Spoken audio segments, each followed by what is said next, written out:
Ya. Oke. Kita percaya sesuatu yang dahsyat akan mendapatkan Tuhan kepada kita. Selalu yang baru, selalu yang istimewa bagi kita. Amin. Katakan manifestasi kehidupan kerajaan. Itulah yang akan kita alami tahun ini. Amin. Nah, saya akan menyampaikan judul yang baru kepada kita. Mengapa mereka selalu berhasil? Mengapa mereka selalu berhasil? Kita sudah mendengarkan perkataan Tuhan di rumah ini. Mengapa kita harus bekerja? Bagian 1, 2, 3, dan 4. Dengarkan terus MP3-nya, rekamannya. Tulis, perhatikan, maka terang Tuhan akan muncul dari hatimu. Sebab terang kita perlukan supaya kita tahu apa yang mau kita kerjakan. Supaya kita tahu tuntunan Tuhan. Jadi jangan abaikan apa nasihat dari ayah bundamu. Dengar terus, dengar terus, dengar terus, dengar terus, sampai terang Tuhan terbit atasmu. Terang itu penting. Supaya apa? Supaya kita tahu apa yang harus kita lakukan. Tentunya kita akan mendapat arahan dari Roh. Amin. Jadi judul kita sekarang, mengapa mereka selalu berhasil.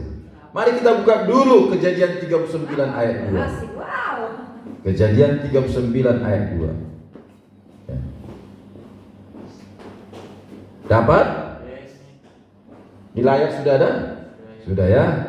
Tetapi Tuhan menyertai Yusuf, sehingga ia menjadi seorang yang selalu berhasil dalam pekerjaannya. Maka tinggallah ia di rumah tuannya, orang Mesir itu. Nah, ini tantangan bagi kita, karena di ayat itu dituliskan selalu berhasil. Bukan sesekali berhasil, selalu berhasil. Mari kita lompat ke ayat 23. Ke ayat 23. Dapat? Sudah ayat 23? Dan kepala penjara tidak mencampuri segala yang dipercayakannya kepada Yusuf, karena Tuhan menyertai dia. Dan apa yang dikerjakannya dibuat Tuhan berhasil. Apa yang dikerjakannya dibuat Tuhan berhasil. Jadi di mana pun Yusuf, apakah di rumah Potifar, apakah di penjara, apakah di istana, ya Tuhan selalu membuat pekerjaannya berhasil. Jadi dari dua ayat ini kita ambil kesimpulan yang membuat Yusuf berhasil adalah karena Tuhan menyertainya. Ya, jadi kesimpulannya karena Tuhan menyertainya. Ini juga yang dijadikan, yang dikatakan Abraham kepada hambanya yang diutus saat meminang Ribka. Ya, kalau kau mau berhasil, Tuhan harus menyertaimu. Amin. Amin. Kalau pohon terbantin ini mau berhasil, Tuhan harus menyertaimu. Mari kita ke Kejadian 24 ayat 40. Ini perkataan Abraham kepada hambanya yang diutus untuk meminang Ribka. Ayat 40. Tetapi katanya kepadaku, Tuhan yang di hadapannya aku hidup akan mengutus malaikatnya menyertai engkau. Berarti ini sudah dialami oleh Abraham, ya kan? Makanya dia dengan yakin menyampaikannya kepada hambanya ini. Dan akan membuat perjalananmu berhasil, sehingga engkau akan mengambil bagi anakku seorang istri dari kaumku, dari rumah ayahku. Inilah pernyataan Abraham kepada hambanya. Tuhan akan mengutus malaikatnya menyertai engkau dan akan membuat perjalananmu berhasil. Lalu berikutnya apa pengakuan hambanya ketika dia mentaatinya? Betulkah Tuhan membuat perjalanannya berhasil? Mari kita ke ayat 26. Ya. Ke ayat 26. Ini perkataan hamba daripada Abraham. Lalu berlututlah orang itu dan sujud menyembah Tuhan serta berkata, terpujilah Tuhan Allah Tuanku Abraham, yang tidak menarik kembali kasihnya dan setianya dari Tuanku itu. Dan Tuhan telah menuntun aku di jalan ke rumah saudara-saudara Tuanku itu. Berhasilkah dia? Berhasil. Dia sampai di rumah yang saudara-saudara tuannya Abraham. Yusuf berhasil, Abraham berhasil, hamba Abraham juga berhasil. Bagaimana dengan Ishak? Kita lihat Kejadian 26 ayat 3. 26 ayat 3. Dapat? Tinggallah di negeri ini sebagai orang asing, maka aku akan menyertai engkau dan akan memberkati engkau, sebab kepadamu lah dan kepada keturunanmu akan kuberikan seluruh negeri ini, dan aku akan menepati sumpah yang telah kuikrarkan kepada Abraham ayahmu. Kalau Allah menyertaimu, Dia akan memberkati. Lihatlah, di musim kemarau pun Ishak tetap menuai 100 kali. Ya. Jadi ayat ini berkata karena Tuhan menyertai, maka Tuhan pun memberkatinya. Jadi Abraham pun demikian, berhasil karena Tuhan menyertainya. Ishak juga demikian. Mari kita lihat Yakub. Yakub. Kejadian 28 ayat 15. Inilah perkataan Tuhan kepada Yakub di Betel, ya. Dapat ayat 15, Kejadian 28. Sesungguhnya aku menyertai engkau, dan aku akan melindungi engkau kemanapun engkau pergi, dan aku akan bawa engkau kembali ke negeri ini, sebab aku tidak akan meninggalkan engkau, melainkan tetap melakukan apa yang kujanjikan kepadamu. Apakah Yakub berhasil? Berhasil. Bukan karena kekuatannya, tetapi karena Tuhan menyertai. Aku menyertai engkau. Tuhan membuatnya berhasil. Tuhan melindunginya, dan Tuhan mencukupkannya. Jadi bukan hanya Abraham, Ishak juga, Yakub juga, Yusuf juga. Inilah nenek moyang kita. Amin. Dan mereka berikan rahasia mengapa mereka selalu berhasil.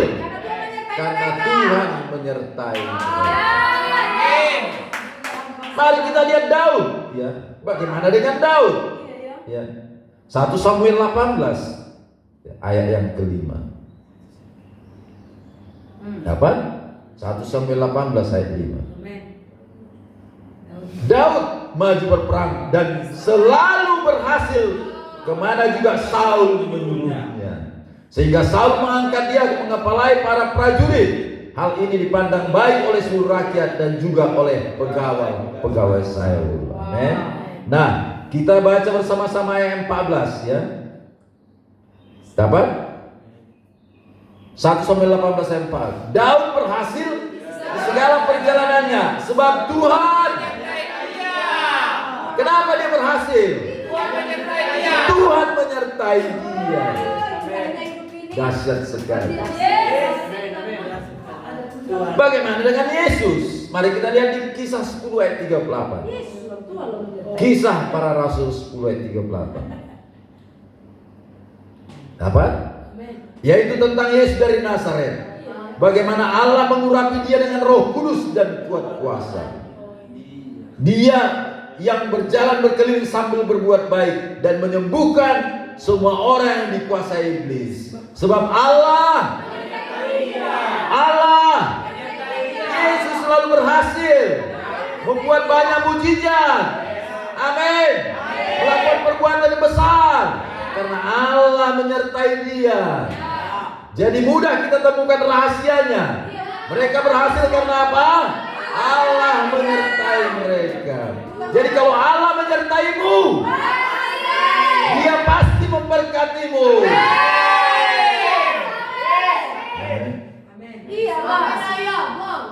Jadi kau harus mengenal salah satu karakter Tuhan. Dia rindu menyertaimu. Dia rindu menyertaimu. Berulang-ulang firman-Nya, aku di tengah-tengah kamu, aku tinggal bersamamu. Itu kata kitab suci, aku menjagamu, aku memperhatikanmu, aku Bapamu, aku menyertaimu. Itu selalu berulang-ulang Allah sampaikan kepada umat-Nya. Amin. Jadi Allah rindu menyertaimu. Betapa inilah anugerah yang besar. Karena kalau Dia menyertaimu, engkau akan selalu berhasil. Indah sekali, ya. Berarti dari sini kita tahu agenda Tuhan, rencana Tuhan bagi kita, yaitu berhasil. Supaya kita selalu berhasil. Itulah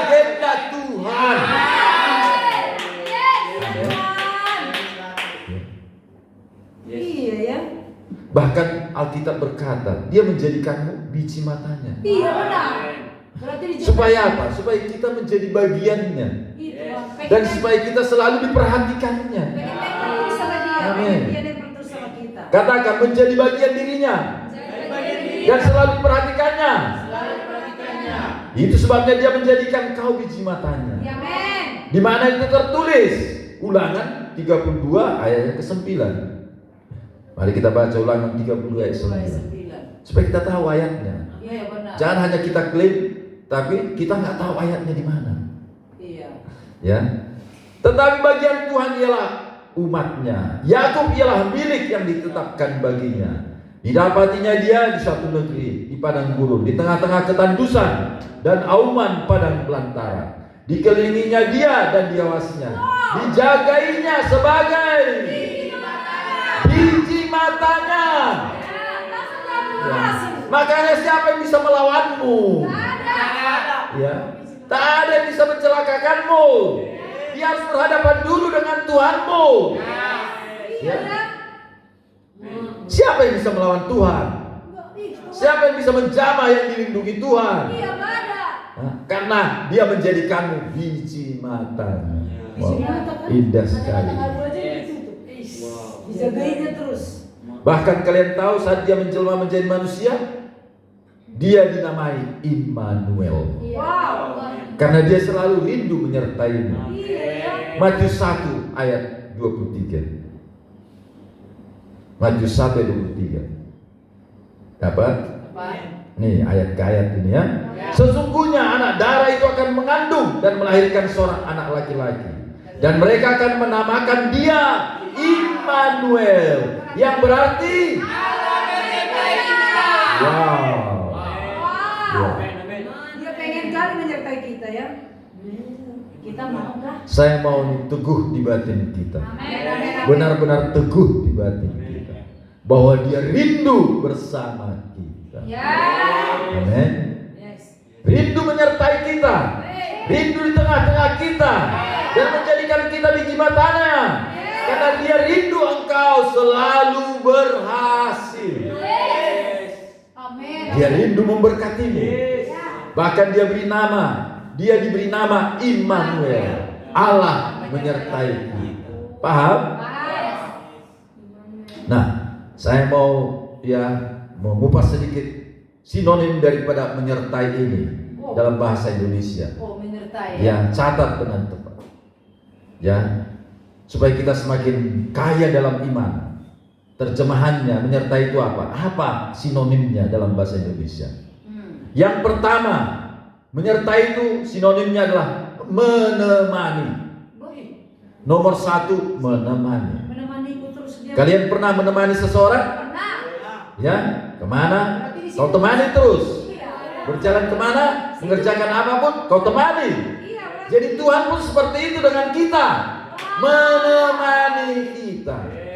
Apapun lagi ngapain pun ditemani. Nah, sinonim yang kedua, mendampingi.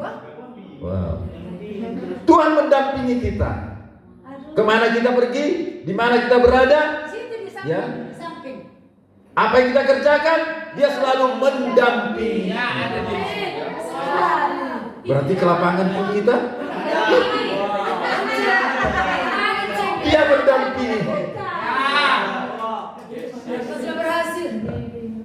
Sinonim yang ketiga, menghadiri. Dia menghadiri dimanapun kita berada. Kemanapun kita pergi, apapun perkara yang sedang kita hadapi, baik itu dimanapun, di pengadilan atau dimanapun, dia selalu hadir. Penyesakan pun di situ ada. Katakan hadiri. Nah, dari kata hadir inilah timbul istilah His presence, hadiratnya. Hadiratnya. Amin. Mengenai hadirat Allah ini ada beberapa istilah yang saya mau sampaikan kepada kita. Ya. Arti kata hadirat Allah. Nomor 1, ya. Yang pertama adalah omnipresent. Omnipresent. Itu artinya Allah hadir di mana saja. Maha hadir. Maha hadir. Iya. Dimanapun dia ada. Iya. Amin. Ya, di bawah kolong langit ini dia ada. Ya Tuhan. Dalam waktu yang bersamaan. Iya benar. Karena dia omnipresent. Dimanapun. Itulah kehadiran Tuhan. Di mana-mana dia ada. Oh yes. Dia seperti zat di udara ini. Iya ya. Dia ada di setiap partikel-partikel di alam semesta. Baik di bumi, baik di surga. Di waktu yang bersamaan. Kapan saja. Mengawasi semuanya, bahkan kita manusia. Maka dia tahu apa yang kita lakukan. Sekalipun kita tidak menyadari kehadirannya. Itulah kedahsyatan Tuhan kita. Diberi nama dia omnipresent. Omnipresent. Yang kedua, ya, arti kehadiran Allah. Manifested present, ya. Manifested present. Ya, manifested present. Ini adalah kehadiran Tuhan dalam bobot yang lebih besar. Sesekali dia akan muncul dengan kapasitas yang lebih besar. Seperti di Gunung Sinai. Iya Tuhan. Tuhan datang ke Gunung Sinai dalam porsi yang besar. Amin. Bahkan bangsa Israel takut mendekat ke gunung itu. Karena apa? Takut mati. Ya, kalau gak kudus mati. Tuhan juga bisa datang di ibadah kita dalam porsi yang besar. Amin.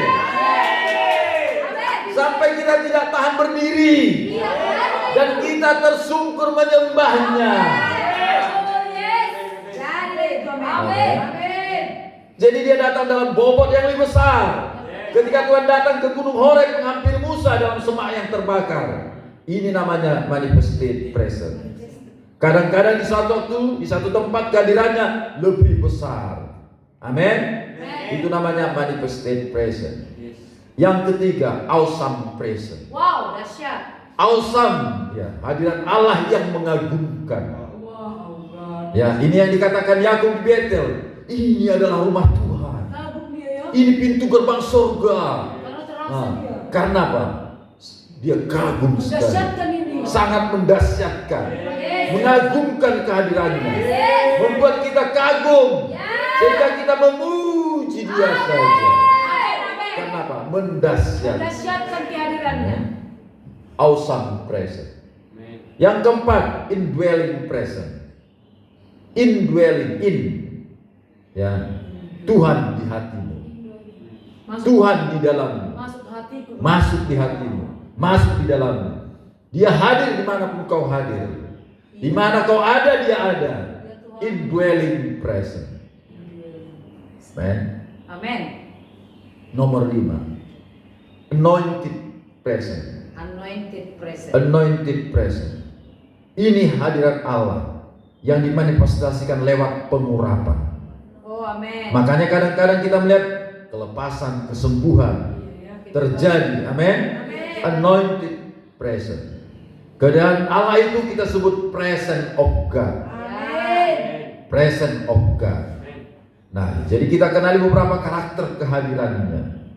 Yang pertama, omnipresent. Yang kedua, manifested present. Yang ketiga, awesome present. Yang keempat, indwelling present. Yang kelima, anointed present. Itulah yang kita sebut menyertai, yang adalah menghadiri. Bisa mengerti? Ya. Nah, kalian tahu gak kalau Allah menyertai orang Israel? Ya, mereka akan berjumpa dengan sifat dan karakter yang secara spesifik. Karakter Allah yang spesifik, dia hadir dengan karakter yang spesifik. Ya, makanya waktu Tuhan berikan kemenangan kepada mereka, Tuhan berkata, Tuhan adalah panji-panjiku. Mereka menyebutnya Jehovah Nissi. Jehovah Nissi. Tuhan adalah panji-panji. Nah, Tuhan menyembuhkan. Ya, Jehovah Rafa. Oh iya. Jehovah Rafa.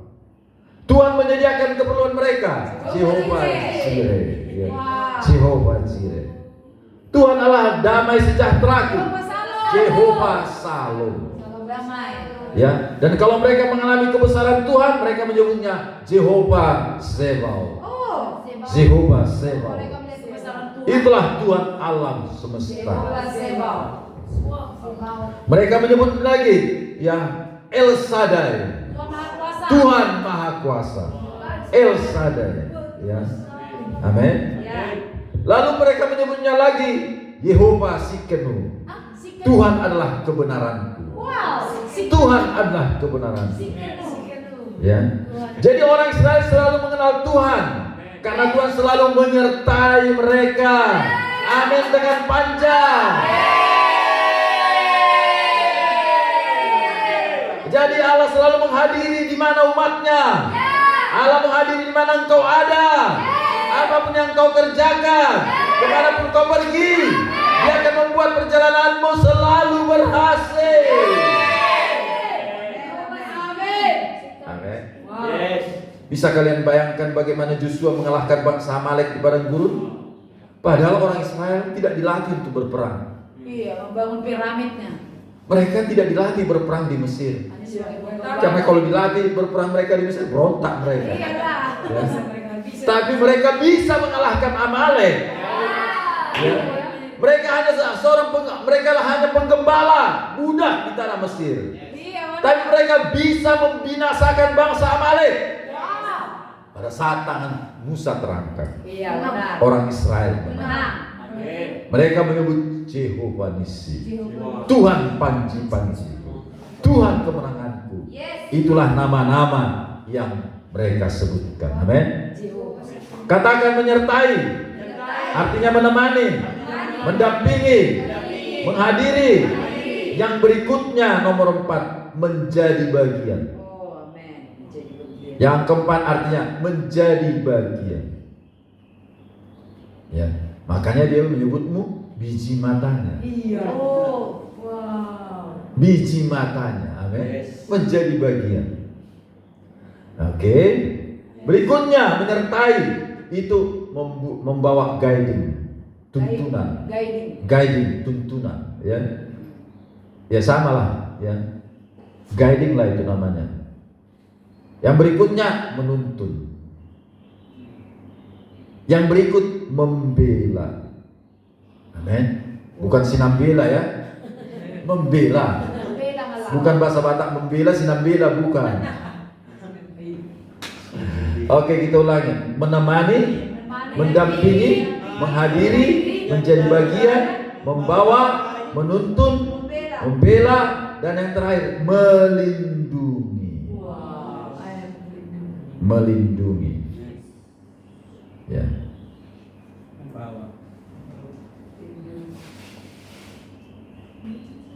Itu semua arti kata Immanuel. Menyertai, Allah menyertai kita. Bisa paham? Ya. Nah, hadiratnya melingkupi kita. Penyertaannya selalu bersama dengan kita. Ya. Karakter Tuhan tadi, karakteristik Tuhan bagi orang Israel, Jehovah Nissi, Jehovah Rafa, Jehovah Jireh, Jehovah Shalom, Jehovah Tsidkenu, Jehovah Sebaot, Jehovah Elohim, El Shaddai, ya, Jehovah, ya, Yahweh, Elohim, El Shaddai. Oke. Inilah sebutan Allah kita. Amin. Sekali lagi dengarkan. Dia rindu menyertai. Dia rindu menyertaimu. Bukankah ini Injil? Inilah kabar baik. Kalau dia menyertaimu, siapa yang bisa melawanmu? Siapa yang bisa menghalangimu? Siapa yang bisa menggagalkanmu? Kau pasti selalu berhasil.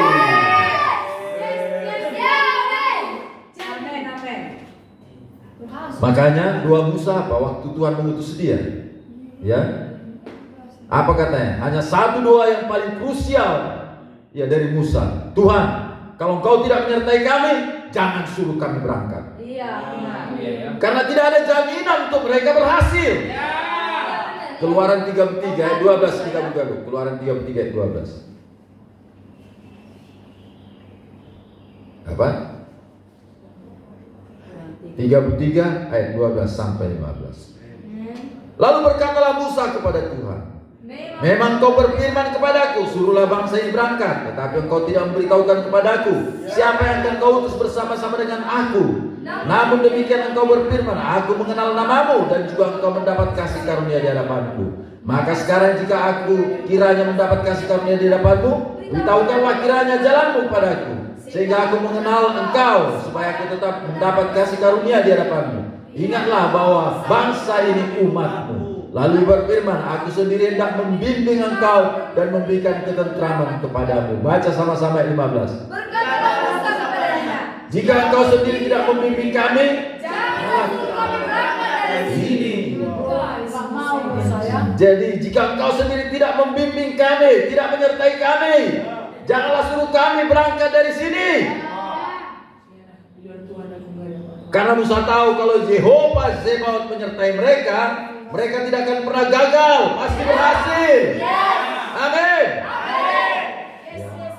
Mari kita ke Yesaya 43 ayat 1. Ini juga berikan kita satu iman yang besar kalau kita disertai Tuhan. Kita tidak perlu takut apapun. Yesaya 43 ayat 1 sampai 2. Dapat? Tetapi sekarang beginilah firman Tuhan yang menciptakan engkau, hai Yakub, yang membentuk engkau, hai Israel. Janganlah takut, sebab aku telah menebus engkau. Aku telah memanggil engkau dengan namamu. Engkau ini kepunyaanku. Apabila engkau menyeberang melalui air, aku akan menyertai engkau. Atau melalui sungai-sungai, engkau tidak akan dihanyutkan. Apabila engkau berjalan melalui api, engkau tidak akan dihanguskan, dan nyala api tidak akan membakar engkau. Amin. 2 kali. Tidak ada yang bisa menghentikanmu. Tidak ada yang bisa menghalangimu. Tidak ada musuh yang menang terhadap engkau. Sekalipun kau melewati air, melewati sungai, melewati api, kalau Jehovah Allah yang Maha Besar itu menyertaimu, Immanuel, engkau selalu berhasil. Engkau selalu berhasil.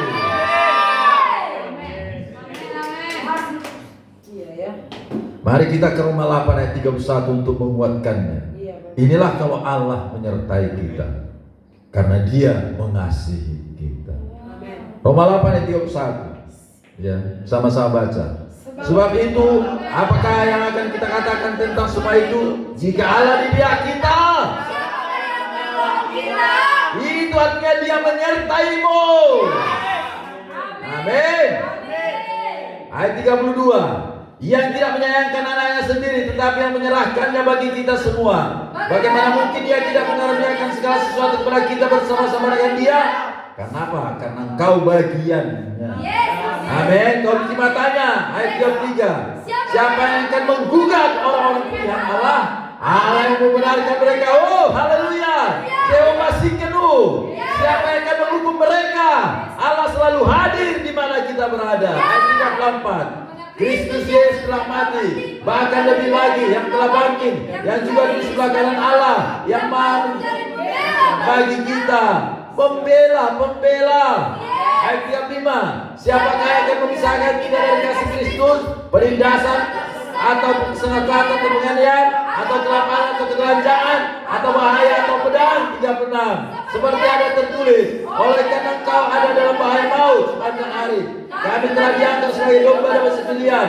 Tetapi dalam semuanya itu kita lebih daripada orang-orang yang menang oleh yang telah mengasihi kita. Amin. Dengan panjang. Amin.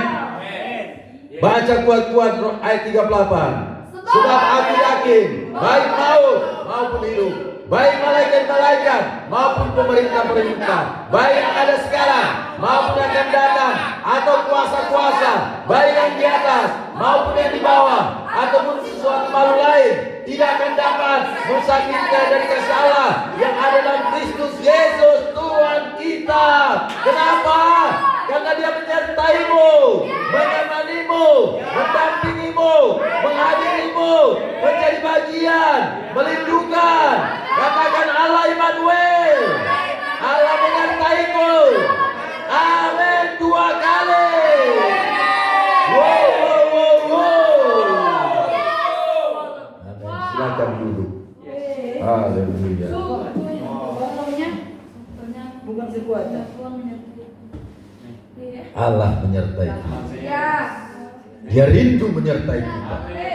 Dia rindu menyertai kita.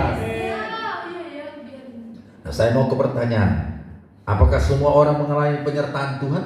Tidak, enggak lah. Apakah semua orang mengalami penyertaan Tuhan? Tidak.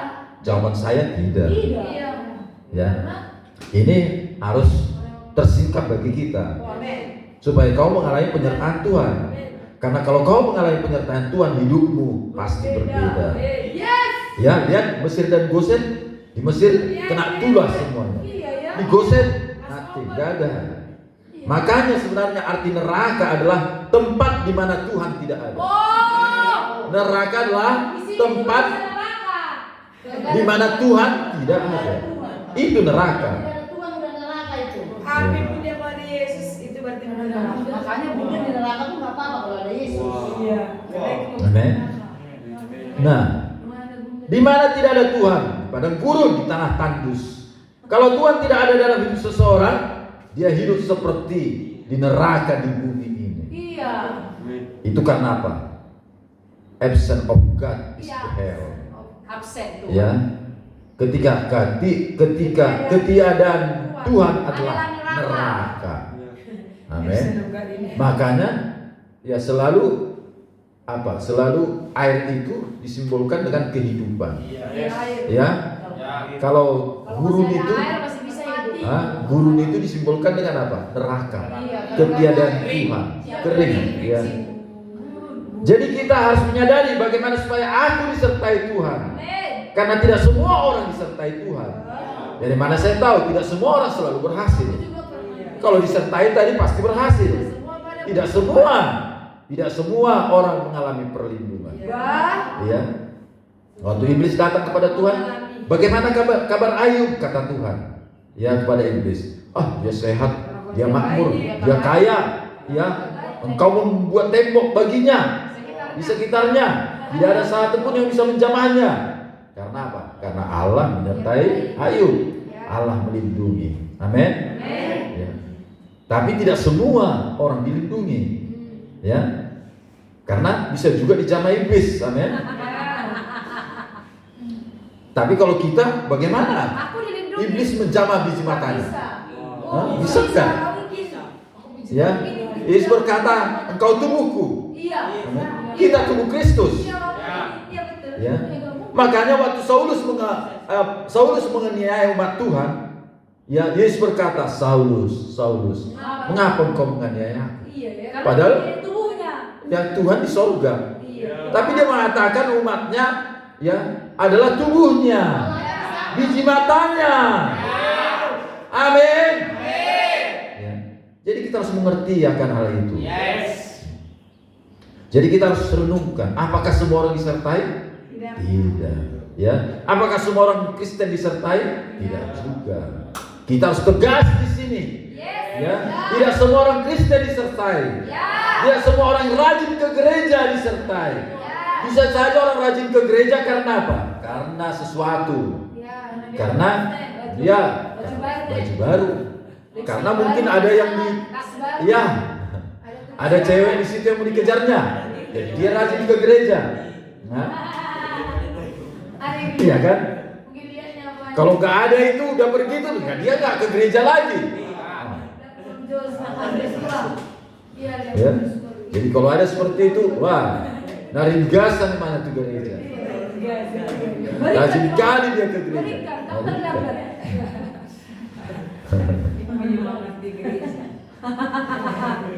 Jadi banyak orang ke gereja karena ada motif. Ya. Jadi walaupun datang ke gereja itu baik, melayani itu baik, tetapi berapa banyak orang yang melayani Tuhan hidupnya juga sengsara.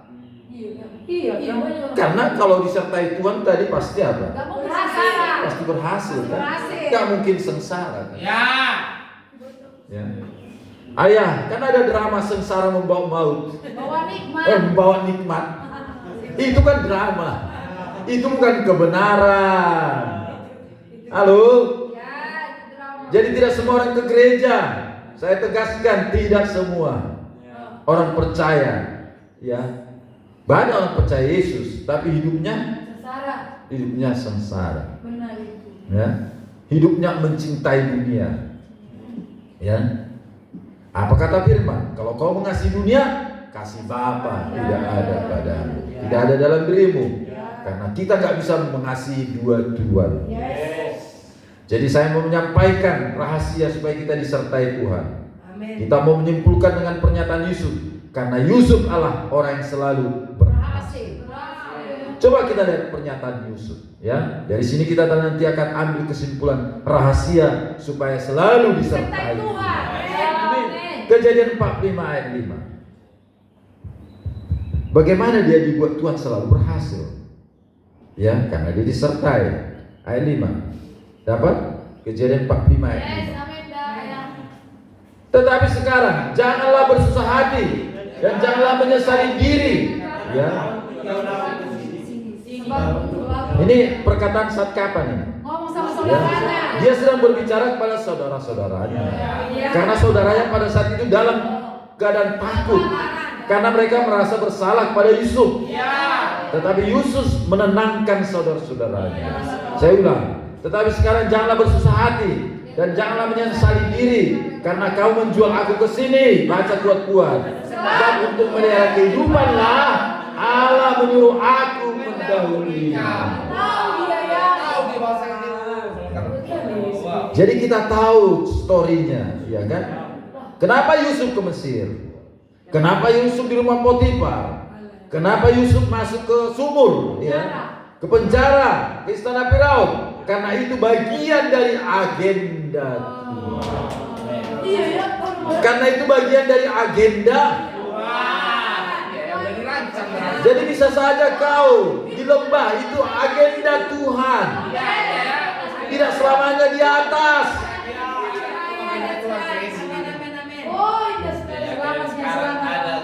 Jadi Yusuf diutus lebih dulu supaya Israel terpelihara. Bisa mengerti? Ya. Jadi Yusuf sedang melakukan agenda Tuhan. Ya, amin. Ya, makanya dia tidak ada benci kepada saudara-saudaranya. Dia sudah menyadari. Yusuf sedang melakukan rencana Tuhan. Makanya karena itu agenda Tuhan, rencananya pasti dijagai.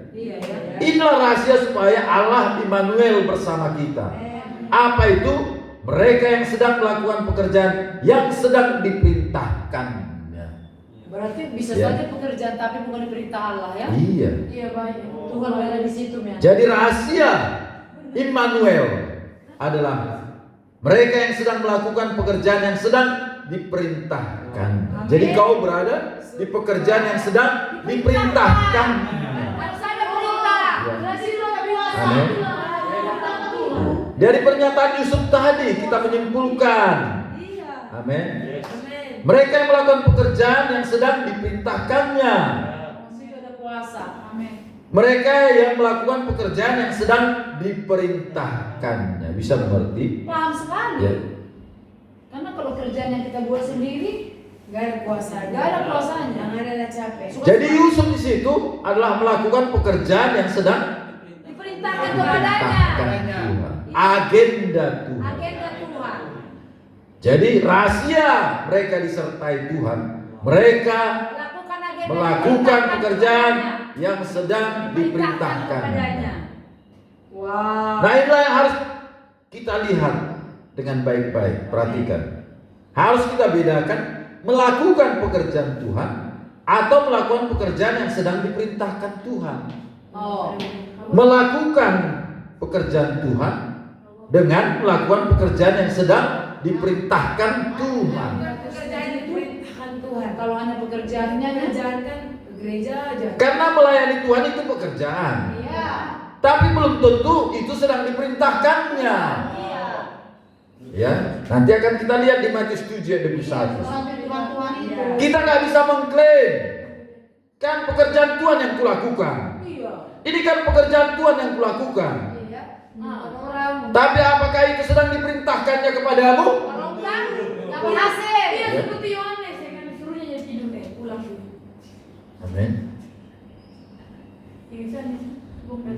Ya, seperti misalnya yang pernah sudah kita dengar. Ayahnya dia menyuruh dia cuci mobilnya. Tapi dia cuci Ya, piring. tapi dia yang dilakukannya cuci piring. Ya. Nah, itu juga pekerjaan yang baik kan? Ya. Tapi saat itu yang dibutuhkan ayahnya apa? Mobil bersih. Di situ nggak ada penyertaan Tuhan. Nggak ada kuasa. Iya kan? Nggak berhasil lah berarti. Oke lah ya. Jadi contoh yang terbaik kita ke Matius 7 dulu. Ini yang salah orang bertanya, kenapa aku tidak disertai Tuhan? Padahal aku melayani Tuhannya. Aku melakukan pekerjaan Tuhan. Ya, aku melakukan banyak hal. Tapi hidupku kok seperti ini aja? Karena itu diberi pekerjaan. Mari, Matius 7:21. Dapat? Bukan setiap orang yang berseru kepada Tuhan, Tuhan akan masuk ke dalam kerajaan surga, melainkan dia yang melakukan kehendak Bapakku yang di surga. Apa rupanya salahnya? Mereka berseru Tuhan, Tuhan. Apa yang salah dengan itu? Gak ada. Tapi Tuhan sedang mengkoreksi orang-orang ini. Lanjut. Melainkan dia yang melakukan. Berarti apa ini? Ya. Ada orang yang berseru-seru kepada Tuhan, tapi tidak melakukan kehendak Bapa. Amin. Mereka berseru-seru, tapi mereka tidak melakukan kehendak Bapa. Bedanya yang melakukannya. Iya kan? Ya. Nah, ini dijelaskan Yesus ayat 22. Pada hari terakhir banyak orang akan berseru kepada Tuhan. Tuhan, Tuhan, bukankah kami bernubuat demi namamu? Nah, ini kan pekerjaan Tuhan. Ya. Apa yang salah dengan bernubuat? Gak ada kan? Tuhan menyuruh kita bernubuat satu dengan yang lain. Ya, lanjut. Dan mengusir setan demi namamu. Ini kan bagian dari amanat agung, mengusir setan. Ya. Dan mengadakan banyak mujizat demi namamu. Ini juga adalah pekerjaan Tuhan. Mereka melakukan pekerjaan Tuhan. Tapi mengapa Yesus berkata di 23? Ini pedas sekali loh perkataan Tuhan. Ya, lihat ayat 23. Pada waktu itulah aku akan berterus terang kepada mereka dan berkata, aku tidak mengenal engkau, henyalah daripadaku, kamu sekalian pembuat kejahatan. Malah dibuat Mengerikan. Orang yang bernubuat demi nama Yesus, mengusir setan demi nama Yesus, mengadakan mujizat demi nama Yesus, tapi Yesus berkata, I don't know you. Kau hanya melakukan agendamu. Itu dia. Saya mau bertanya dulu, siapa yang di ruangan ini yang sudah pernah mengadakan mujizat? Pindahkan hujan. Dia menantikan hujan. Iya. Lihatlah, yang mengadakan mujizat saja nggak diselamatkan. Apalagi yang belum pernah mengadakan mujizat. Ya? Iya kan? Tapi jangan berkecil hati. Kita hampir-hampir sama dengan kita. Siapa yang pernah di sini mengadakan mujizat? Siapa yang pernah di sini mengusir setan? Ya, semua ya kan? Ya. Nah, siapa yang pernah melihat setannya keluar? Nah, lebih sedikit lagi orangnya. Ya. Kita kan di karismatik dulu gencar kali mengusir setan kan? Dalam nama Yesus. Ya, kita nggak tahu ada setannya atau enggak di situ. Kita selalu dalam nama Yesus. Setan kau pergi. Padahal setan nggak ada. Padahal si aku yang ada. Setannya yang ada. Tapi lihat di situ. Yang mengusir setan dan yang melihat setan itu pun taat diusirnya, hampir-hampir juga tidak diselamatkan. Karena dia melakukan pekerjaan yang itu diperintahkan. Iya kan? Jadi masalahnya apa? Apa yang membedakan dia? Masalahnya. Perintahnya itu. Iya. Ini harus kita pahami. Ya, mereka melakukan hanya pekerjaan Tuhan. Tapi tidak melakukan kehendak Bapa. Ya. Kehendak Bapa itu sama dengan sedang melakukan pekerjaan yang diperintahkan. Jadi ukuran benar itu bukan perbuatan-perbuatan besarmu, Tapi apakah engkau sedang melakukan yang disuruh engkau lakukan? Iya ya. Yang diinstruksikan engkau lakukan? Iya. Wah, indah Ya. kali kita. Jadi bukan melakukan pekerjaan Tuhan, tapi sedang melakukan pekerjaan yang diinstruksikan Tuhan sekarang. Wow. Karena kita bisa melakukan untuk agenda kita, Iya, ya. untuk tujuan kita, untuk kehendak kita. Ya, tidak pernah bertanya, inikah kehendakmu Bapa? Enggak, tancap terus. Makanya orang-orang yang melakukan pekerjaan Tuhan bisa tidak hidup dalam ketaatan. Iya. Iya benar. Saya ulang. Makanya orang-orang yang melakukan pekerjaan Tuhan bisa hidup dalam ketidaktaatan. Ingat kalian arti salib? Ya. Ya, kita sudah belajar di Dai Kingdom. Salib itu bukan penyangkalan daging. Bebaskan. Orang bisa menyangkal dagingnya untuk cita-citanya. Iya. Bisa mendisiplin dirinya untuk prestasinya. Tetapi itu tetap agendanya. Salib itu bukan kehendakku, tapi kehendakmu. Oh, amin. Salib itu bukan kehendakku, tapi kehendakmu.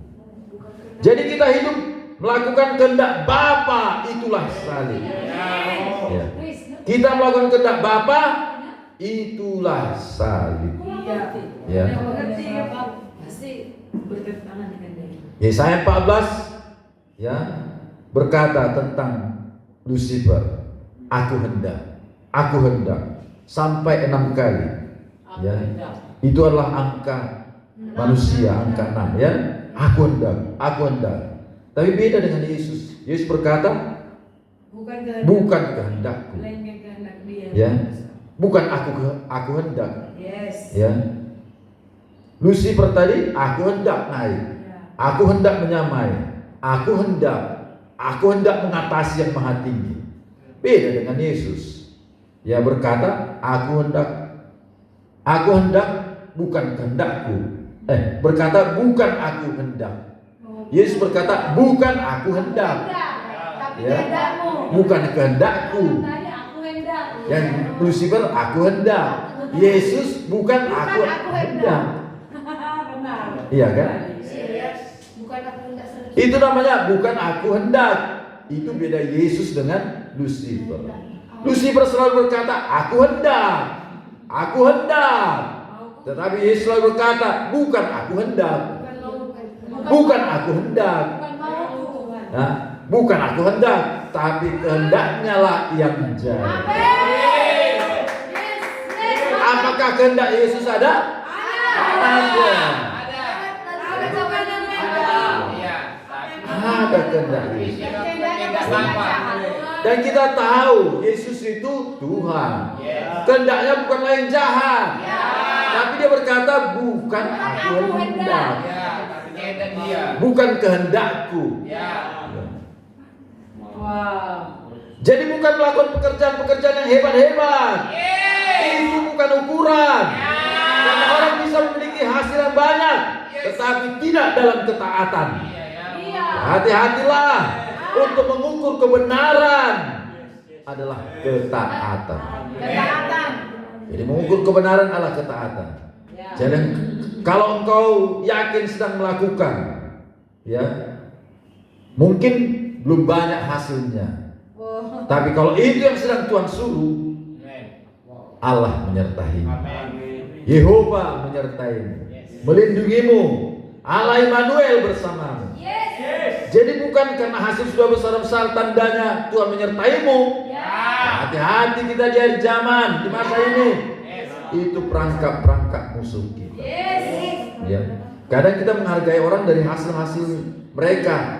Iya, prestasi. Ya. Prestasi mereka. Mulai kita menghargai dan menghormati orang hidup, ya, yang karena seperti itu.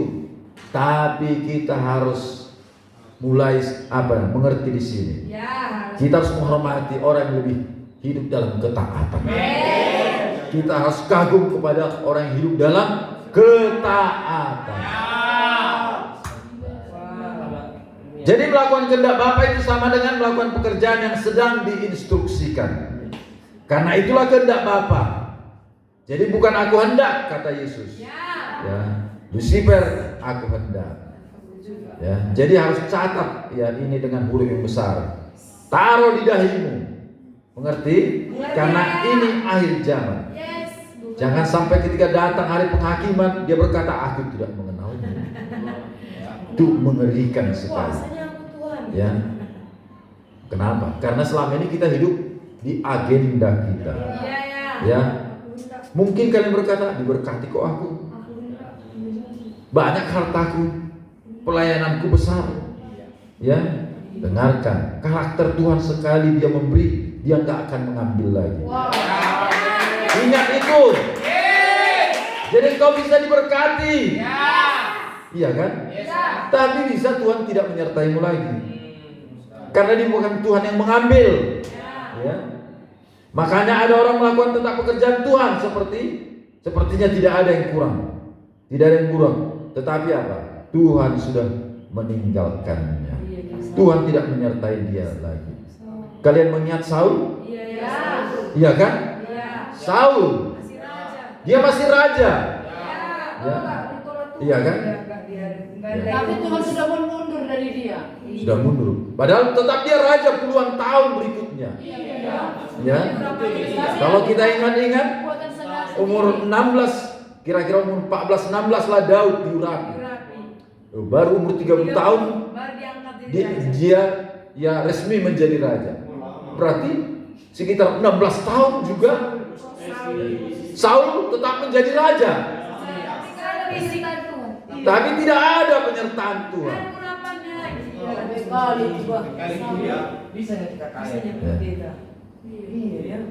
Jadi sekalipun Saul jadi raja, Daud pelarian. Ya, iya kan? Berarti berapa lama Daud dalam pelarian? Sekitar 16 tahun. Maka lahirlah 150 pasal kitab Mazmur. Di tengah padang penderitaan. Ya. Tapi apa yang terjadi? Tuhan menyertai Daud. Dan Daud menjadi raja yang masyhur karena Tuhan menyertai. Jadi ukuran kita tidak selalu itu untuk disertai Tuhan. Hiduplah dalam ketaatan. Jangan hasil-hasilnya dulu dilihat.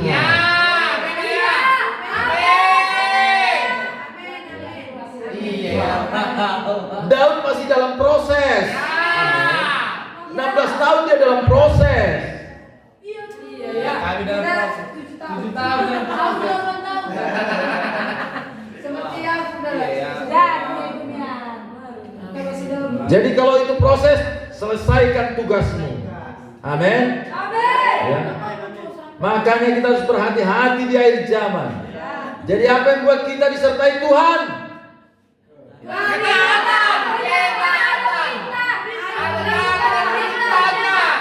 Kita ada sedang melakukan pekerjaan yang diperintahkan Tuhan.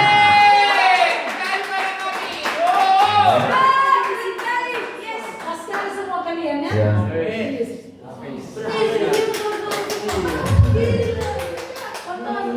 Oke, ya ini menit-menit terakhir. Perhatikan, ini sangat krusial.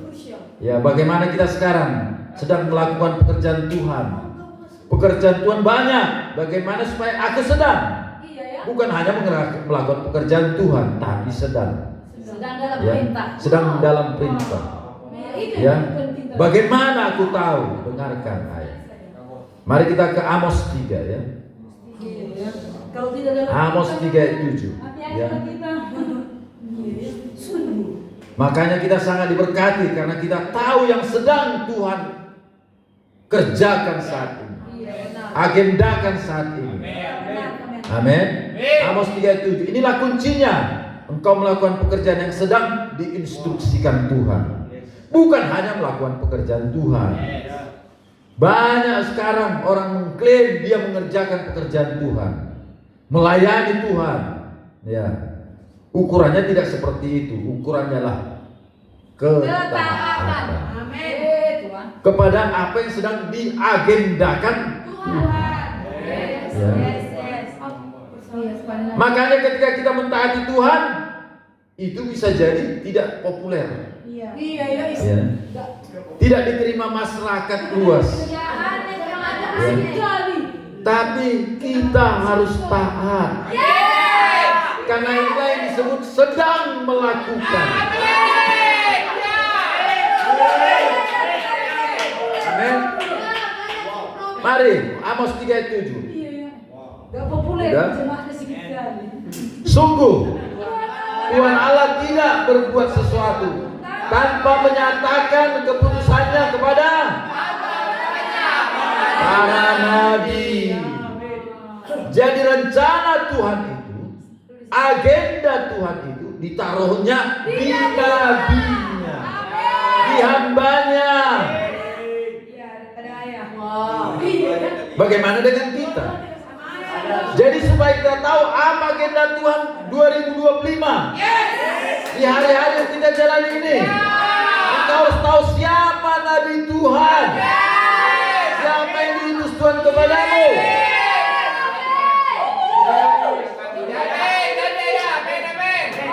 Dengar, rencana besar Tuhan itu tidak diberikan kepada semua orang. Blueprint Tuhan tidak diberikan kepada semua orang. Nanti bisa jadinya bermacam-macam. Iya Tuhan, luar Ya, biasa dia. itu namanya kita tidak memiliki namanya kesatuan perjalanan di dalam rumah. Ya, kita harus satu Tuhan, ya, satu Bapa, satu Roh, satu kebenaran, satu pelayanan, satu iman, satu komando. Satu komando. Yes. Siap. Apakah ini?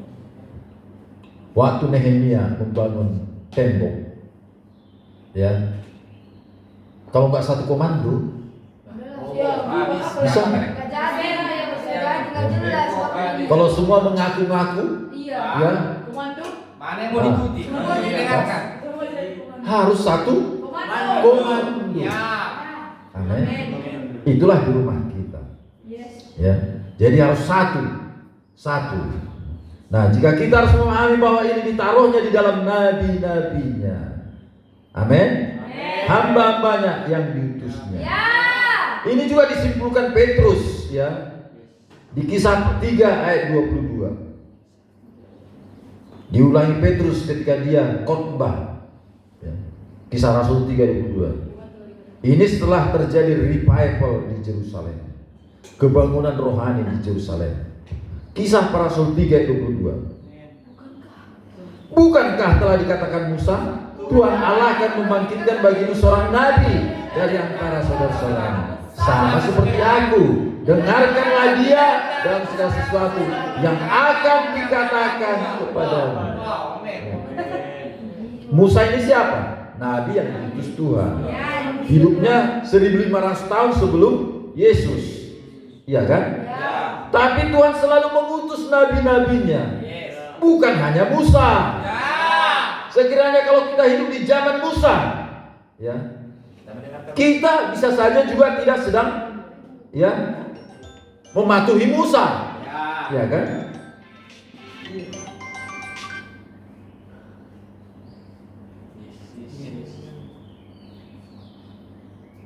Haleluya.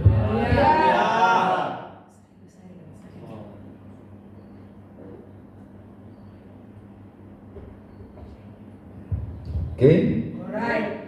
Jadi sekiranya kita hidup di zaman Musa, apakah kita hidup mematuhi Musa? Hah? Bisa jadi enggak? Iya kan? Nah, gawat itu kan? Ya. Apalagi di zaman ini. Entah akunya. Ini yang disebut kita harus hidup dalam dimensi properti. Ya. Dimensi properti. Amin. Ya Tuhan, Ya. Mari kita ke Kisah 3:22 tadi. Bukankah telah dikatakan Musa, Tuhan Allah akan membangkitkan bagimu seorang nabi dari antara saudara-saudaramu? Berarti ini bukan Musa lagi kan? Ya, ada orang lain. Ya. harus ada yang lainnya. Harus ada yang lain. Ya. Karena di dalam nabinya lah agendanya, rencananya diletakkan Tuhan. Sama seperti aku. Baca kuat-kuat. Lanjut. Dengarkanlah dia.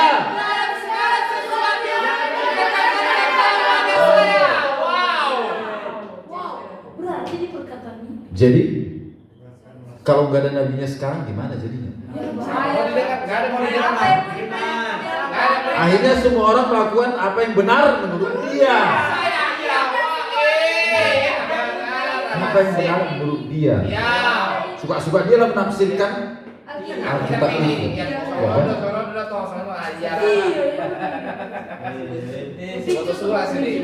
Dengan mendengarkan dan melakukan, engkau sedang melakukan apa yang disuruh Tuhan padamu.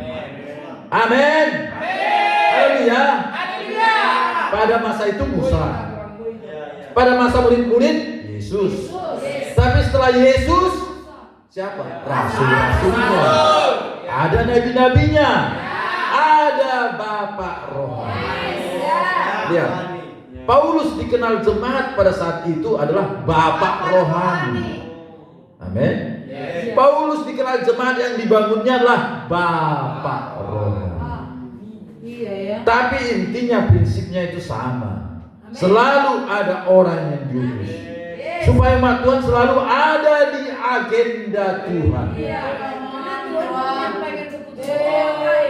Kalau nggak ada di agenda pribadi. Makanya kita tidak melakukan pekerjaan Tuhan. Kita sedang melakukan pekerjaan Tuhan yang sedang diinstruksikan. Seperti Yusuf tadi. Jadi seluruh perjalanan Yusuf itu adalah agenda Tuhan. Ya. Kau akan selalu berhasil kalau kau disertai. Amin 2 kali. Jadi itu kunci itu selalu berhasil. Mengapa kau selalu berhasil? Karena Tuhan menyertaimu. Ya. Ingat Matius tadi, aku tidak mengenalmu. Kata Tuhan, padahal mereka melakukan pekerjaan Tuhan.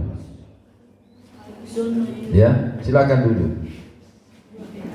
Jadi saya mau share kepada kalian karena ini ibadah. Apa agenda Tuhan bagi Pontar Bantin kebenaran saat ini? Supaya kita bisa tahu apa yang kita lakukan. Ya. Jadi garis besar kau harus tahu ini kita sedang berjalan 40 tahun menuju Indonesia yang baru. Dari 2020. Makanya saya berkata kepadamu, kalau kau berjalan dengan frekuensi yang akurat, yang tepat, bahkan maut sekalipun tidak bisa menjemput. Kecuali memang itu sudah waktunya. Iya kan? Tapi tidak ada di luar agenda Tuhan maut menjemputmu. No. Karena kita sedang berjalan didampingi tiang awan dan tiang api. Itulah suara profetik dari Bapak Rohani kita. 2020 kita berjalan selama 40 tahun menuju Indonesia yang baru. Jadi apa yang saya jelaskan secara detail untuk menuju Indonesia yang baru? Apa bagianmu? Dengarkan MP3-nya. Dengarkan Telegram. Ya. Nah, perlu saya jelaskan lagi di sini. Amin. Perhatikan, renungkan, perhatikan, renungkan. Roh yang seperti pajal menuntunmu. Amin. Ingat apa yang saya doakan. Roh akan menuntunmu seperti pajal untuk dirimu. Engkau tahu terang akan datang padamu. Itulah puzzle tuntunan tadi. Itulah yang kau lakukan. Amin. Maka Tuhan akan menyertai. Ya, kita ke Matius pasal 28. Ya. Jadi ini harus akurat bagi kita pohon terbanting kebenaran. Ya, kita ini gereja bukan hanya ibadah tiap minggu, tapi gereja yang punya tujuan. Gereja ini dibangun di atas batu karang. Karena Tuhan punya tujuan. Jadi bukan hanya hadir tiap minggu tanpa beban. Ya. Hanya menyembah, udah enak. Pulang. Gak kayak gitu kita dalam nama Yesus. Kita harus punya tujuan, agenda. Maka Tuhan akan menyertaimu. Menyertai keluargamu, menyertai anakmu, menyertai cucumu. Tanahmu akan subur. kau akan selalu berhasil. Melewati air kau nggak hanyut. Melewati api kau nggak terbakar. Karena Dia melindungimu. Engkau biji matanya. Amin. Tidak ada yang kau khawatirkan. Tidak ada yang kau takutkan. Jangan khawatir dan gelisah hatimu. Di rumah Bapakku banyak tempat tinggal. Amin dengan panjang. Amin. Kau umat yang diberkati, umat yang ditebus, yang diselamatkan oleh kasih karunia-Nya. Amin. Oh, itu dahsyat sekali bagi kita. Engkau harus memiliki iman seperti itu. Amin. Ayat 18, Matius 28 ayat 18. Yesus mendekati mereka dan berkata, "Kepadaku telah diberikan segala kuasa di sorga dan di bumi. Karena itu pergilah." Nah, ini perintah siapa ini? Yesus kepada murid-muridnya. "Jadikanlah semua bangsa muridku, dan baptislah mereka dalam nama Bapa, Anak, dan Roh Kudus." Ya. Amin. Ayat 20. Ya. "Dan ajarlah mereka melakukan segala sesuatu yang telah kuperintahkan kepadamu." Sama-sama kita baca. "Dan ketahuilah, aku menyertai kamu senantiasa sampai kepada akhir zaman." Amin. Silakan duduk. Kalau engkau melakukan apa yang kusuruh.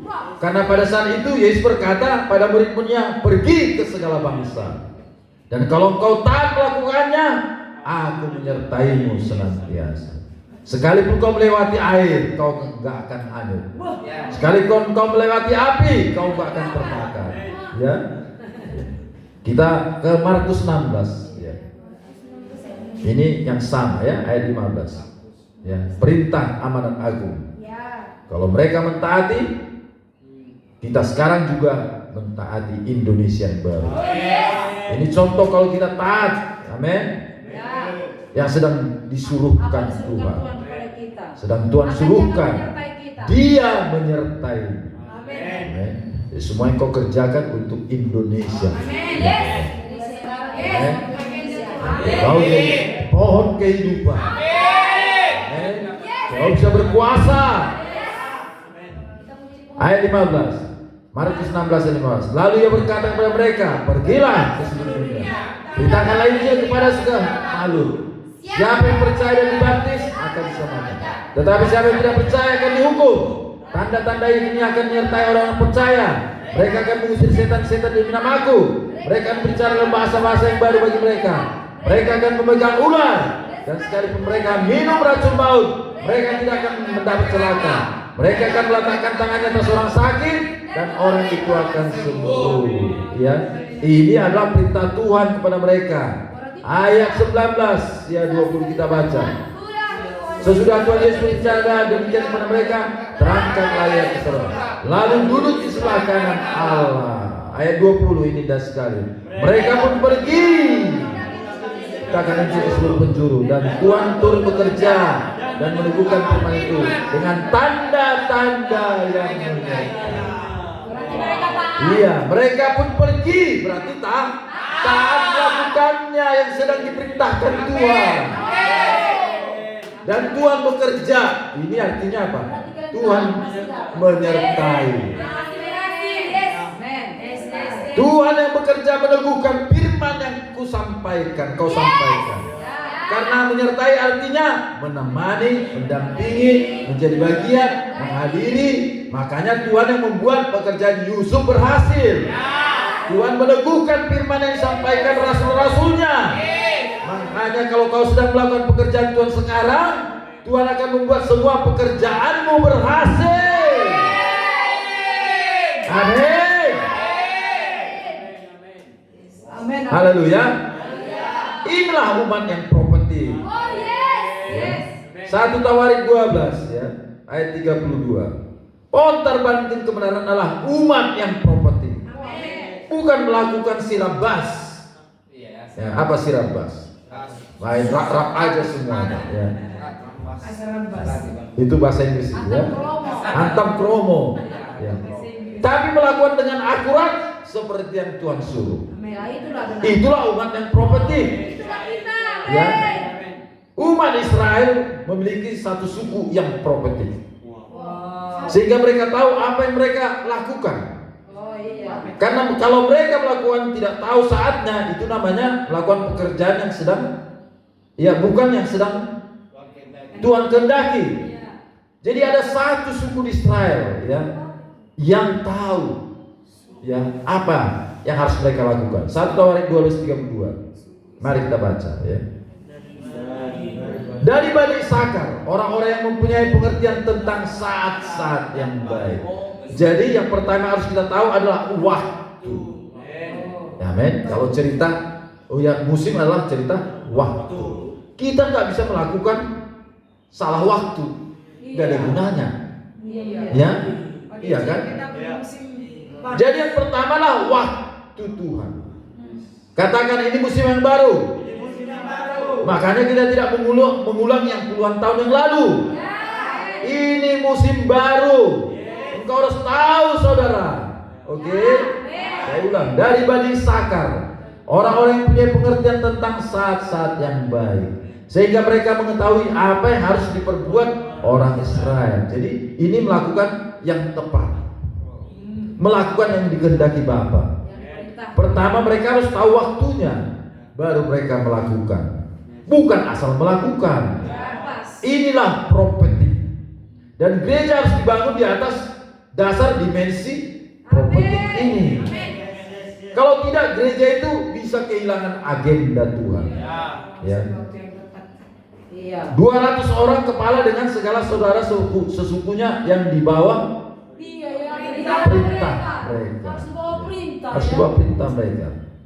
Mari kita lihat kebenaran ini. Harus dibangun di atas para rasul dan nabi.